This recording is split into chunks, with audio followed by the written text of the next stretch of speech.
We'd been friends for 13 years, and not once had I slept at Leo's house. So when he suddenly invited me over, my first thought was, why the sudden invite? My parents are going out, he blurted, a rush of words. Figures about time you saw my humble abode. Humble it was not. This great white clapboard house felt ancient, like the town itself had grown around it. Inside, it smelled of old wood polish and something else, a strange, earthy scent, like turned soil after rain.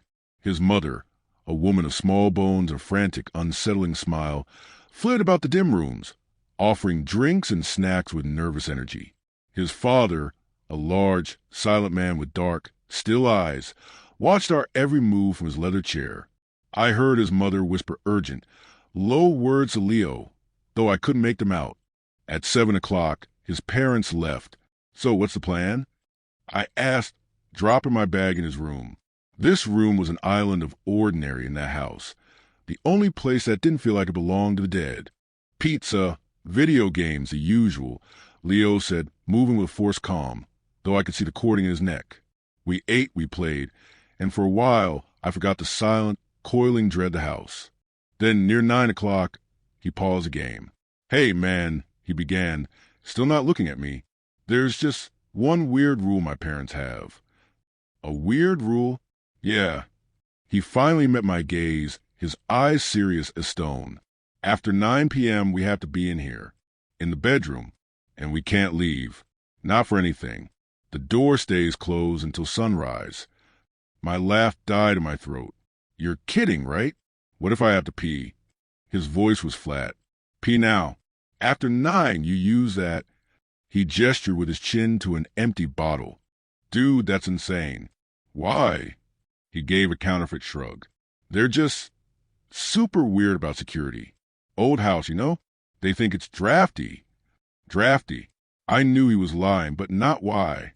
Downstairs, a clock began to chime the hour, and his head snapped toward the door. Bong, bong, bong. He was on his feet before the 9th bell. He slammed the door shut. Then he slid a heavy bolt of steel into its housing. The sound it made was final. There, he breathed, sweat blooming on his brow. Now we're good. Leo, what the hell is going on? I demanded. Nothing, man. Just a weird rule, he said, not looking at the door. He turned up the game sound until it roared in the small room. But I saw only the bolted door, and a coldness took root in my gut. The house was quiet again, but it wasn't the same quiet. This was a listening quiet, a waiting quiet. And in the dark heart of that house, something waited. We were locked in that room, waiting with it. An hour passed in that strained silence. The fear slowly drained from Leo, replaced by a false calm. We played, and a growing vexation stirred in me at the foolishness of it all. You really need to tell your parents this is a certifiable way to raise a serial killer, I said. He gave a fake smile. Tell me about it. Then came a sound from the rooms below, a soft, measured thumping on the boards of the main hall. What's that? I whispered. Leo played on, fingers working the buttons as if he didn't hear. It's nothing. House settling. That's not the house settling, Leo. The sound ceased. In the quiet, I could hear the blood in my own ears. Then came a new sound, a dragging, scraping of some great weight across the wood floor beneath us, like a heavy thing with broken feet. I muted the television. Okay, that's definitely not the house, I said. Leo set the controller down. His face was pale. Just ignore it, Liam. Please. It goes away if you ignore it. What? What is it? What goes away? Before he could answer, it spoke. The voice came from the hallway, faint at first, on the other side of our door. Leo? Honey. I didn't move. The voice was his mother's voice. I looked at Leo and saw a boy cast in tallow. He stared at the door as if it were the gate of hell itself, raising a trembling finger to his lips, shaking his head. Leo, that's your mom. I whispered.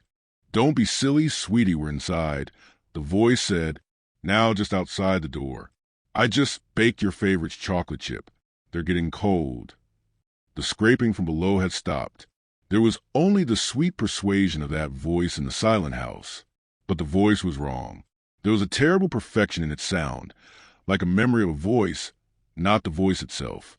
Then came the knocking. It was a soft and wet sound on the far side of the door, as if a piece of meat were striking the wood. "Leo? Liam? Are you boys all right in there? You're being awfully quiet." "Leo," I mouthed, but no sound came. He sat like a man made of stone, eyes wide with a wordless plea, like something trapped. The knob of the door turned, once to the left and once to the right. Then it began to rattle in its fitting with a growing violence. "Boys, this isn't funny," the voice said. The sweetness broke then, replaced with a hard and ragged edge. "Open the door." A great blow struck the door, and its frame groaned in the wall. I scrambled away, my back against the far wall. The voice changed. It spoke again, a ruin, a low and guttural thing that gurgled in its throat. "I know you are in there." The wet tapping began again, faster, frantic. With it came a thin, keening whine, a sound like wind through a crack in the world. And from the dark gap beneath the door, a black, viscous fluid began to seep into the room. It was thick as oil, carrying the smell of the grave, of wet soil and things that rot in the earth. Leo moved. He crawled to the bed and pulled the blankets over him, becoming a small, shuddering shape in the dim room. He had gone into his own darkness.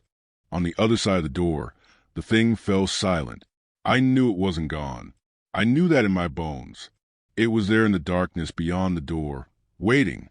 I kept my back to the far wall, watching the door, my breath a small, panicked thing. On the bed, Leo was a trembling knot of blankets in fear.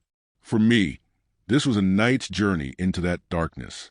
For him, it was a place he lived. A fool's curiosity, my ruin more than once, warred with the terror. A need to see the shape of the thing that hunted us.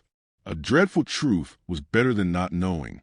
I went forward on my stocking feet, and the old boards did not whisper. "Liam." "No," came a voice from the bed, muffled by the cloth. Don't look." But I would look. I knelt, the reek of the grave stronger now. I lowered my head to the cold brass of the keyhole. At first, only the dim hall and moonlight. Then it stepped into the narrow view. It was not a man nor a beast. It was a thing built of sticks and shadow, impossibly tall and thin. Its limbs were the limbs of a winter tree, its body a gyre of dust and night, with no true form. It wore his mother's floral apron, stretched over a hollow space where a chest should be. It wore his father's hunting cap, set upon a head that was only a clot of moving dark. It had no face, only a void, in one of its twig-like hands. It held a picture I had seen on the wall, a family portrait. It held this picture before the void where its face should be, and it wore the smile of Leo's mother for its own. From its body, it put forth a long, blackened twig of an arm and tapped upon the door. Thump, thump, thump. I threw myself back from the door, clapping a hand to my mouth to keep the gorge from rising. My mind couldn't hold the shape of what I'd seen. This was no creature that had entered the house.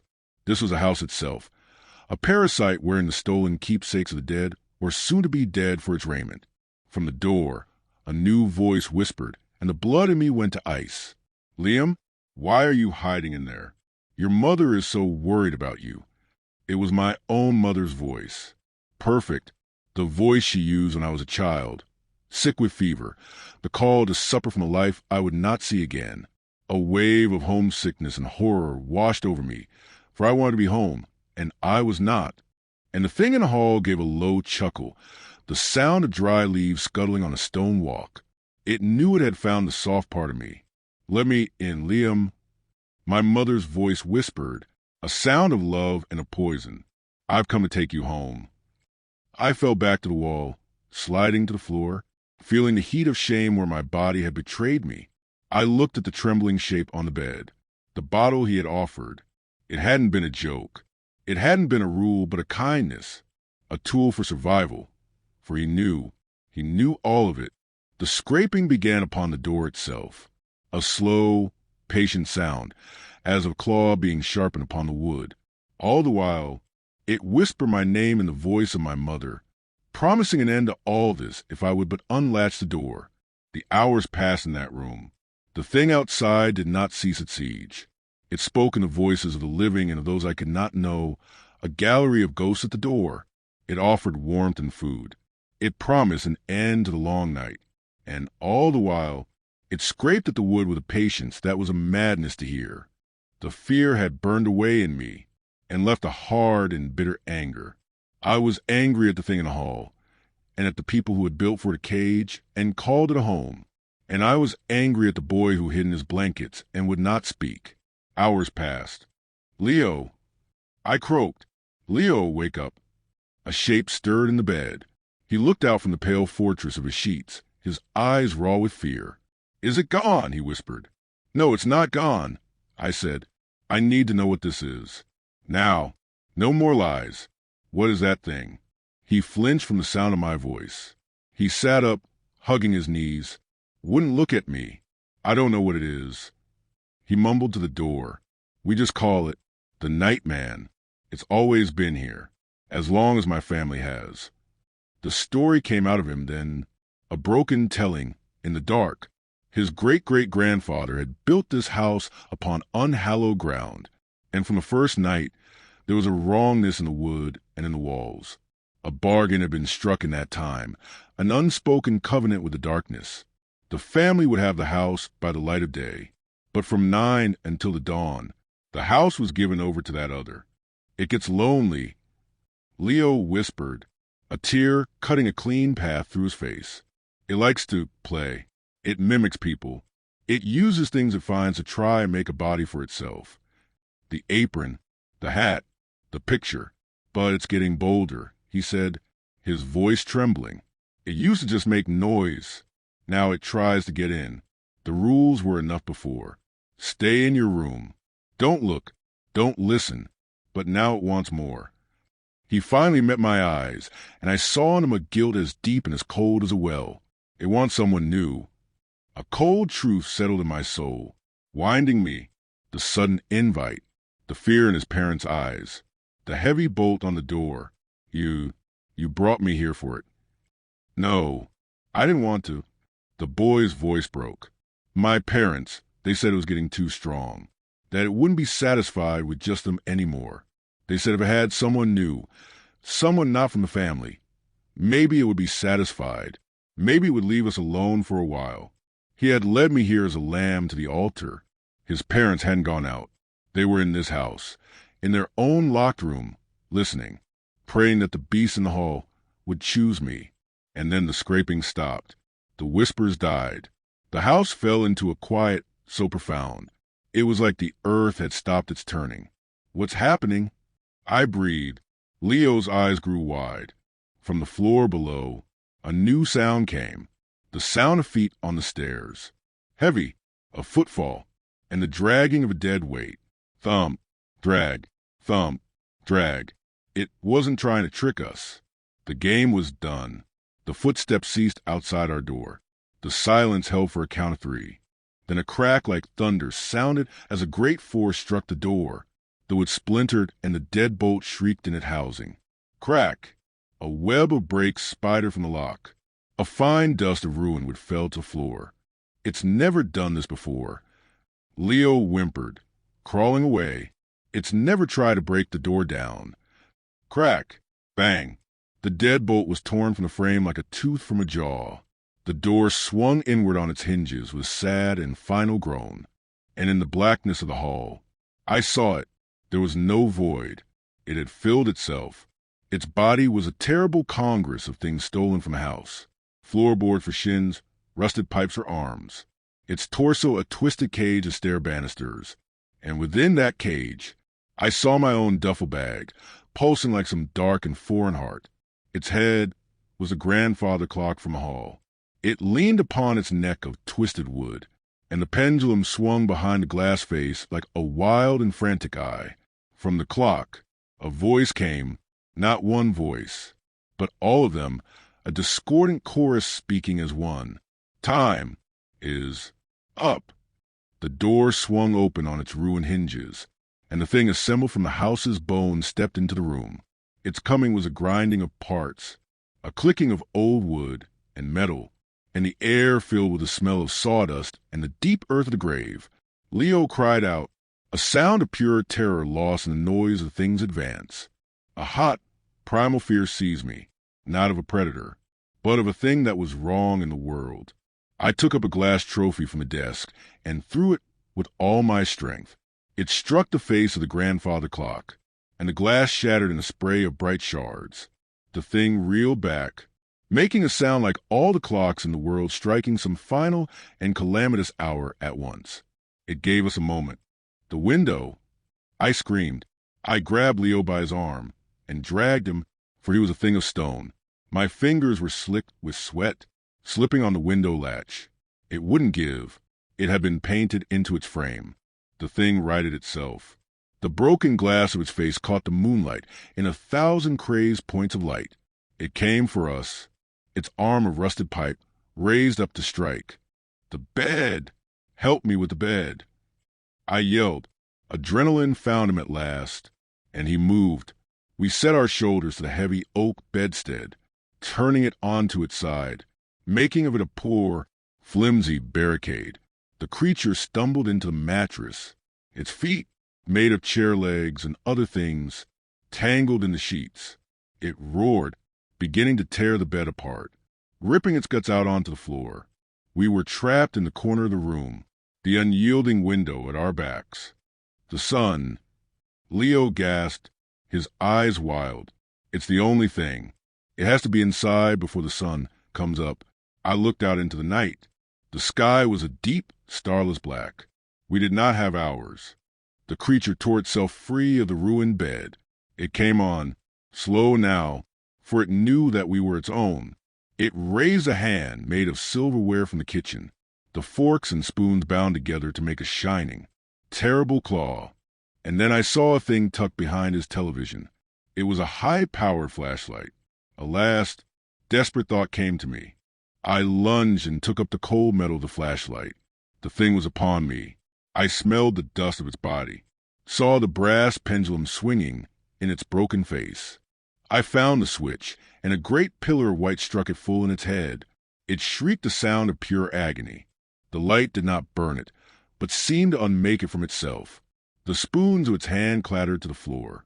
A floorboard on its leg split and fell away. The light was a poison to the thing's very being.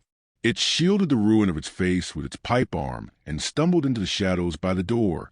And in that room began the longest watch of my life.